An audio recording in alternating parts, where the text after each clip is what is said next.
आखिरत से गफलत का अंजाम कुरान व सुन्नत में वाज़ेह तौर पर बयान किया गया है। इस्लामी तालीमात के मुताबिक जो लोग आखिरत को भूल जाते हैं और दुनिया की ज़िंदगी में मगन हो जाते हैं उनका अंजाम बहुत भयानक होता है। आखिरत से गफलत के अंजाम की तफसीलात। 1. दुनियावी नुकसान। आखिरत को भूलकर दुनियावी फ़ायदों पर तवज्जो मरकूज़ करने से इंसान हकीकी खुशी और सुकून से महरूम रहता है।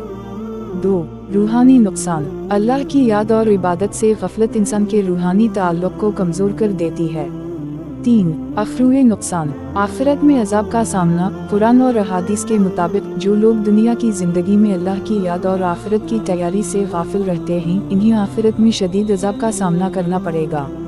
4. मोहब्बत और रिश्तों में नुकसान।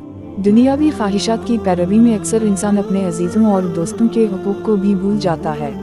लिहाजा इस्लामी तालीमात के मुताबिक दुनियावी ज़िंदगी को आखिरत की तैयारी के लिए इस्तेमाल करना चाहिए और अल्लाह की याद, नेक अमाल और तक़वा इख्तियार करना चाहिए ताकि आखिरत में कामयाबी हासिल हो सके।